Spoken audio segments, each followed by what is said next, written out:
یہ آتا ہے کہ اس ملک میں 97% یا 96% لوگ مسلمان ہیں، تو بھائی ہمیں تو کوئی یہاں پہ اس ملک کو کوئی کافر نہیں کر سکتا. یہ نہیں ہو سکتا کہ دیکھیں آپ نے کانسٹیٹیوشن چینج کرنا ہو تو آپ کو پارلیمنٹ میں جانا پڑے گا، اتنی میجورٹی چاہیے، اتنے لوگ چاہیے ہوں گے. تو یہ ہم بار بار اتنی مذہبی لیجسلیشن اور خاص کر کاف لیگ کی طرف سے اس کے آنے کی وجوہات کیا ہیں؟ ایز اے جرنلسٹ آپ اس کو کیسے ریڈ کرتی ہیں؟ چیمہ صاحب، سب سے بڑی بات یہ کہ جہاں تک میں نے تھوڑا بہت اسلام پڑھا ہے تو اس میں یہی کہا گیا ہے کہ سب سے زیادہ جو تعلیم حاصل کرنے کا کہا گیا وہ اسلام میں کہا گیا ہے، لیکن افسوس کے ساتھ سب سے زیادہ جاہل جو ہے وہ اسلام میں ہی ہے. آپ جیسے کہہ رہے تھے یہاں پہ ہم سب مسلمان ہیں اور ہر طرح کے جو لوگ یہاں پہ دوسرے مذاہب کے رہتے ہیں ان کو تمام رائٹس ہیں. ایسی کوئی بات نہیں ہے. پہلی بات تو ہم سب یہاں پہ مسلمان نہیں ہیں، یہاں پہ دوسرے لوگ بھی رہتے ہیں جو کسی اور مذہب کو مانتے ہیں، وہ بھی رہتے ہیں، اور ان کے ساتھ جو زیادتی ہوتی ہے، ان کے ساتھ جو ظلم ہوتا ہے وہ آپ بھی جانتے ہیں، میں بھی جانتی ہوں. ایک ذرا سا مندر بننے جا رہا تھا تو یہاں پہ سب کا اسلام خطرے میں پڑ گیا. یہاں پہ یہ ایک عادت سی بن گئی ہے لوگوں کی کہ وہ مذہب کو بیچتے ہیں. پاکستان واحد اسلامک کنٹری ہے جہاں پہ مسلمانوں کو مار مار کے مزید مسلمان بنایا جاتا ہے. یہاں پہ آگے بڑھنے کے کیوں باقی کنٹریز بھی تو ہیں نا، جیسے دبئی ہے اور اسی طرح سے بے شمار اسلامک کنٹریز ہیں جو کہ ہم سے آگے ہیں. ہم جہالت میں ہی پیچھے جا رہے ہیں. کل بھی میں ایک ڈیبیٹ دیکھ رہی تھی ایک انڈین چینل پہ، اور ہمارے یہاں کے 3 پینلسٹ گئے ہوئے تھے، تو اینکر نے ان سے پوچھا کہ اگر آپ لوگ کوئی ڈونیشن دیں گے مندر بننے کے لیے تو کیا مسلمان نہیں رہیں گے؟ ہر کوئی آئیں بائیں چائیں کر رہا تھا. کسی ایک سے بھی یہ نہیں کہا گیا کہ ہاں جی میں ڈونیشن دوں گا تو مجھے کوئی فرق نہیں پڑتا، اسلام کو اس سے کوئی نقصان نہیں ہوتا، مجھے کوئی مسلمان ہونے سے نکال نہیں دے گا. ایسا کسی نے بھی نہیں کہا. سب اپنی اپنی ادھر ادھر کے کبوتر اڑاتے رہے بیٹھ کے، لیکن یہ بات نہیں کہی. ہمیں اتنا ڈرا دیا گیا ہے کہ اگر ہم ذرا سا بھی کچھ غلط کہہ دیں گے جو ان کی لوگوں کی مرضی کے خلاف ہوگا، مولویوں کی اور جو سو کالڈ ریلیجیس اسکالرز ہیں، تو یہاں پہ دیکھا جائے گا، نہ سنا جائے گا، نہ پوچھا جائے گا، سیدھے سیدھے مار دیا جائے گا. پاکستان میں کسی کو مار دینا بہت آسان کام ہے. آپ کسی کے اوپر بھی کہہ دیں جی بلاسفیمی لا لگا دیں، اس نے یہ کہہ دیا وہ کہہ دیا، اور اس کے بعد مار دیتے ہیں. ہسٹری میں جب حضور اکرم تھے تو آپ مجھے بتا دیں کہ کون سا واقعہ تھا جس میں ان کو کسی نے کچھ کہا اور اس کے اوپر لوگوں نے اس انسان کو مار دیا. کبھی بھی ہمیں ہسٹری میں ایک سنگل چیز ہم نہیں بتا سکتے. یہاں پہ مولوی جو ہیں وہ ہر ایک کا اپنا الگ الگ جیسے مذہب ہے، ہر ایک کا الگ اسلام ہے. کوئی کچھ بتائے گا، کوئی کچھ بتائے گا. احمدیز ہیں، احمدیز کو ہم مسلمان تو کیا ہم ان کو انسان ہی نہیں سمجھتے. ہمارے یہاں تو سعودی عرب کی ہم ایسے جیسے سعودی عرب ہمارا مائی باپ لگتا ہے. ہر چیز میں ہم سعودی عرب کو فالو کریں گے، چاہے وہ کچھ بھی کر رہا ہو. وہ امریکہ جو کہتا ہے سعودی عرب وہی کرتا ہے. یہ چیز ہمیں سمجھ میں نہیں آتی.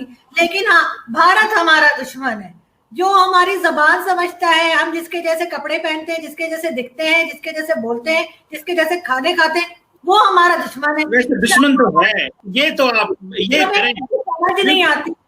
دشمن تو ہے، اس میں تو کوئی شک نہیں ہے. نہیں چیمہ صاحب، ان کی پالیسیز سے آپ اختلاف کر سکتے ہیں، آپ اسے دشمن نہیں کہہ سکتے، کیونکہ پالیسیز ہماری بھی ایسی ہیں جو بہت سی کنٹریز کو پسند نہیں ہے. ہم ایسے ہی تو ایف اے ٹی ایف میں نہیں گئے ہوئے نا. ہمیں کوئی ہار پہنا کے ہم نے کوئی اچھا کام تو نہیں کیا تھا جو ہمیں ایف اے ٹی ایف میں ڈالا گیا ہے. ہماری پالیسیز کے اوپر بھی ہمیں دیکھنا چاہیے. جب تک ہم اپنی غلطیاں نہیں نکالیں گے نہیں صحیح ہوگا کچھ. ہاں، چائنا ہمارا دوست ہے، چاہے وہ ہمیں 200 جوتے مارے ہم کچھ نہیں بولیں گے، لیکن کوئی بھی پرفیکٹ نہیں ہے. نہ بھارت پرفیکٹ ہے، نہ چائنا اور نہ ہم. صرف ہمیں ایک دوسرے کو برداشت کرنا سیکھنا ہوگا. اور جہاں تک یہ مذہب کی بات لے کے بار بار آ رہے ہیں، یہ اس کو کیا بنانا چاہ رہے ہیں؟ یہ یہاں پہ کوئی ایران کی ٹائپ کا یا سعودی عرب کی طرح کے کوئی رواج لانا چاہ رہے ہیں کہ عورتیں ڈرائیو نہ کریں، عورتیں باہر نہ نکلیں. وہ جو ایک جنت کا تصور ہے نا کہ 70 حوریں ملیں گی، بس اس میں ہی رہتے ہیں مسلمان، اور ان کو بس وہی چاہیے. باقی جو ہے وہ کہیں آگے نہیں بڑھتے. یورپینز ہم سے اسی لیے آگے نکل گئے کہ انہوں نے پڑھائی کی ہے، مذہب کے ساتھ نہیں چلے ہیں وہ اتنا زیادہ. پاکستان میں کون سی پوزیشن پہ آپ کو نان مسلم نظر آتا ہے؟ ہم بڑے نعرے لگاتے ہیں، انڈیا یہ کر رہا ہے، چائنا وہ کر رہے ہیں مسلمانوں کے ساتھ، کوئی یہ کر رہا ہے، کوئی اپنے آپ کو دیکھتے نہیں. اپنے منہ کی کالک ہمیں نظر نہیں آتی. ہم صرف دوسرے کو کہتے ہیں، اور یہی کہہ کے ہم نے اپنے ملک کو ایک طرح سے تباہ کر دیا ہے, اور جو نئی جنریشن آ رہی ہے اب اس کے ذہنوں میں ہم نے یہی زہر جو ہے وہ بھرا ہوا ہے. اور آئی ورڈ کہ آگے جا کے شاید ہمارے جیسے جو ہم 3 لوگ یا 4 لوگ بیٹھے تھے, ہمارے جیسے لوگ بھی نہیں ملیں گے. صرف اسی قسم کے فنیٹک قسم کے مولوی بیٹھے ہوں گے جو کہتے ہیں تصویر حرام ہے, موبائل حرام ہے, اور نہ کیمرے سے ہٹنے کو تیار ہے نہ موبائل چھوڑنے کو تیار ہے. ہر چیز بھائی اونٹ پہ جاؤ نا حج کرنے, کیوں جہاز میں بیٹھتے ہو, کیوں کافروں کی بنائی ہوئی چیزیں استعمال کرتے ہیں.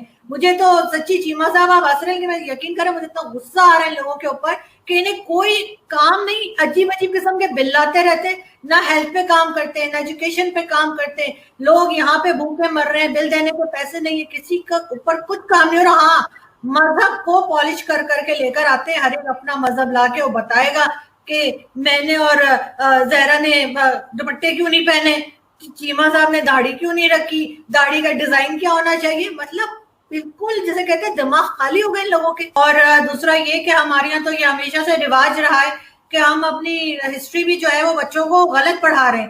جو اسٹوڈنٹس آ رہے ہیں, جو نئے اسٹوڈنٹس آ رہے ہیں اسکول کالجز کے, ان کو ہم غلط ہسٹری بتا رہے ہیں. ہمارے ہیروز جو ہیں وہ بھی اب وہ لوگ ہیں جن کا یہاں پہ کوئی رول نہیں تھا پاکستان میں, جنہوں نے کچھ نہیں کیا, جنہوں نے شاید قدم بھی نہیں رکھا پاکستان میں, وہ ہمارے ہیرو ہیں. اور جو ہمارے ہیرو ہیں ہم ان کا نام ہی نہیں لیتے, چاہے وہ ڈاکٹر عبدالسلام ہو یا کوئی ہو, یہود بھائی ہو, ہم ان کا نام بھی نہیں لیتے. تو اسی طرح سے بیسکلی ہم بچوں کا برین واش کرنا چاہ رہے ہیں اور اس میں ان کو روکنا چاہ رہے ہیں. پاکستان میں بہت سے لوگ ایسے بھی رہتے ہیں جو نان مسلم ہیں, اگر ان کو ہر جگہ یہی کہنا ہے کہ قرآن پڑھایا جائے تو جو نان مسلم ہیں ان کے لیے بھی ایک حساب ہونا چاہیے کہ وہ اپنے مذہب کی کتاب پڑھیں گے. اگر کوئی کرسچن ہے اس کو اسکول کالج میں بائبل پڑھے, بائبل کا ایگزام دے. اگر کوئی ہندو ہے تو وہ گیتا پڑھے, اس کے ایگزامس دے. صرف ہر ایک کو پکڑ پکڑ کے آپ زبردستی کا مسلمان اپنے حساب سے بنا رہے ہیں. آپ کے سامنے تو شیعہ بھی نان مسلم ہے, شیعہ کے اوپر بھی آپ جو ہے وہ کہہ دیتے ہیں کہ نہیں وہ اس کا اسلام سے کوئی لینا دینا نہیں ہے. تو اس طرح کی چیزیں لا کے لوگوں کو روکنا, بچوں کو غلط ہسٹری پڑھانا, غلط طریقے سے مذہب پر سکھانا, یہ تو ہمارے ہمیشہ سے رواج رہا ہے. ہم جگہوں کے نام بدل دیتے ہیں اور ایسے نام جیسے لائل پور, فیصلہ آباد اس کا نام رکھ دیا ہے. مجھے بتائیں شاہ فیصل کب کیا تھا لائل پور, کب اس نے وہاں پہ جا کے قدم رکھا تھا, کب چائے پی تھی, کب پکوڑے کھائے تھے, مجھے تو پتہ نہیں. اگر کسی کو پتا ہے تو مجھے بتا دے. جی علیہ, لیکن سب سے پہلے تو ہمیں یہ سوال کرنا چاہیے کہ یہ جو لوگ ڈیسائیڈ کر رہے ہیں کہ کون سی کتابیں بیان ہونی چاہیے, کون سی, ان کی اپنی کیا ایکسپرٹیز ہے, انہوں نے کیا پڑھا ہے, انہوں نے کون سی ہسٹری ہے جو یہ پڑھتے ہیں, ان کا ایجنڈا کیا ہے, یہ کیا سمجھتے ہیں کہ پاکستان کو کیا بنانا ہے. اب میں آپ کو بتاتی ہوں کہ رائے منظور صاحب جو ہیں جو